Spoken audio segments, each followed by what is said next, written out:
হলো যে আমরা এখানে একটা আন্দোলনে আসছি, যার আসল কারণ কোটা আন্দোলন। আর এটা মেধার কোনো গুরুত্ব দেওয়া হইতেছে না, যে কারণে এটা ঠিক না।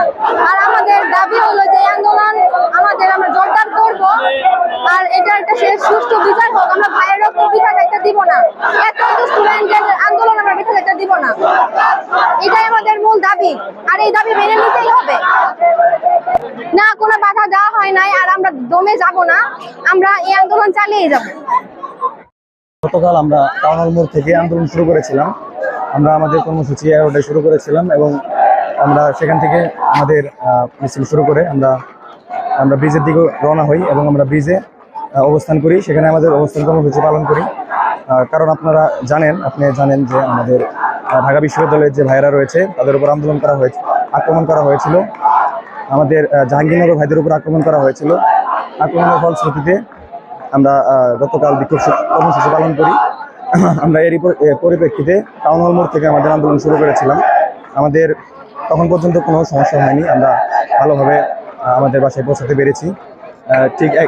আপনি হয়তো জানেন যে গতকাল একইভাবে আমাদের বরিশাল বিশ্ববিদ্যালয়ের এক ভাইকে হত্যা করা হয়েছে। এরই পরিপ্রেক্ষিতে আজকের এই বিক্ষোভ কর্মসূচি, এবং আমরা এখানে একটি অবস্থান কর্মসূচি পালন করছি আজকে। আর দুপুর 2টায় সম্ভবত আমাদের গায়েবী জানাজা অনুষ্ঠিত হবে। এরই পরিপ্রেক্ষিতে আমরা এখানে এসেছি।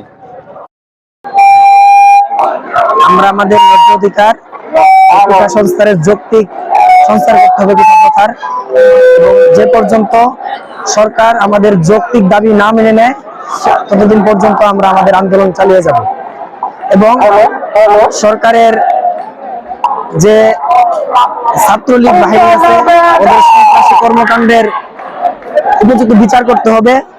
যারা আমাদের এই স্বাধীন বাংলাদেশে রক্ত ঝরিয়েছে এবং আমাদের ন্যায্য ছাত্র আন্দোলনের উপর সাধারণ ছাত্রদের উপর গুলি চালিয়ে হত্যা করেছে, এর আমরা বিচার চাই। এবং সরকার আশা করি সঠিক পদক্ষেপ নিবে উপযুক্ত সময়ে। আমরা আমাদের অধিকার আদায় হলে আমরা রাজপথ থেকে সরে যাব।